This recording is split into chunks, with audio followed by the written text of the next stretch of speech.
Bakunzi bacu rero abafana bacu Gapusho ndagarutse kugira ngo tuyage ibibazo dufise ndabibatemwe na mwebwe mu vyibazeho turabinyisha.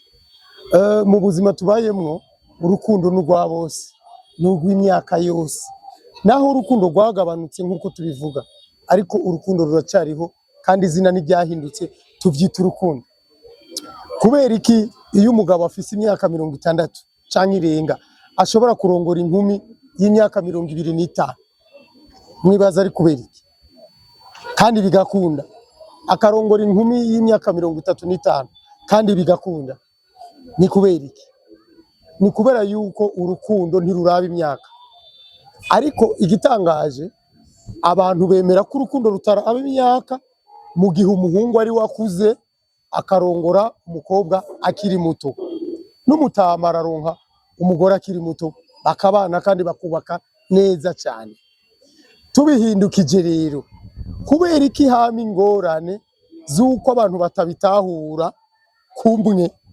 Iyo ari umugore akuze w'imyaka 55, w'imyaka 60 akunze umuhungu w'imyaka 40, umuhungu w'imyaka 35, kuke bibi kibazo, kuki bibi ingorane?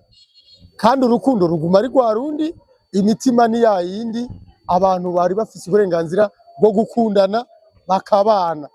Ikintu abantu twanka, ikintu amadini yigisha canke abuza, ni ibintu by'ubushurashuzi. Ivyo tubishira iruhande. Ivy'ubushurashuzi biba birimwo profit, bahana udukado, bagahana amahera, bagahana ibiki n'ibizi, ivyo ntituvyinjiremwo. Ivyo abavyigisha barahari. Twebwe turi muri ico kibazo kimwe. Kubera iki iyo ari umugore akuze agakunda umusore, abantu duca tubibonamo ingorane? Iyo ari abantu bagira babane, umugore ari muremure, umugabo ari mugufi, baca bavuga ngo ntibakwiranye. None urukundo ruri mu burebure n'ubugufi? Tuvyibazeko.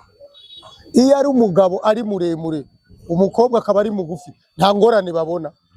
Babona ko ari sawa kandi bataringaniye, bose batareha. Ivyo rero ni ibibazo nguma nibaza. None urukundo mwebwe mwifuza mushaka abantu babe baringaniye, niba ari 1m70 bose baba bafise 1m70? Nimba umugore afise imyaka 60 aca arongorwa n'umugabo w'imyaka 60? Kubera iki yari umugabo akuze akarongora umukobwa akiri muto tutabibonamwo ingorane? Ni ivyo bibazo nashaka kubatamwo, na mwebwe mumbwire rero muri commentaire ingene ivyo bintu bimeze, canke biba ari kwita mu rukundo rw'abandi, kuko bagiye muri mariage bose narabakurikiranye ntibavayo batagize ico bavutse.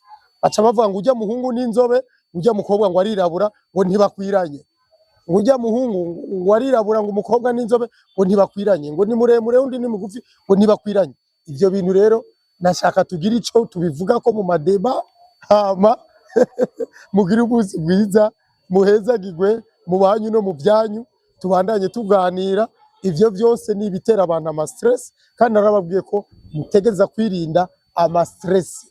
Bajya abantu nimba bakundanye, jewe ingene ndabiharura irabasha, nibo nyene umuzigo ni gwabo. Nimba umukobwa yakunze umuhungu mugufi, we wari muremure, umuhungu n'umuzigo wiwe, umukobwa ku muhungu na muzigo wiwe. Tubireke uko niko je ndavyibaza. Muri commentaire rero muzoca mumbwira muti Gaposho iki genda kivuga ko iki bimeze uku. Hama iyo ni part 1, tubandanye nzongira ndabe ama commentaire mwagize, hama twongere tubandanye turabe nibiki muzobivuga ko, kuko nabari ngaha batanguye gutwenga kubera izo ngorane zamaziri mu rukundo, kandi urukundo nirisanzwe. Bye bye, ciao, tuzosubira, kazoza keza kari mu rukundo.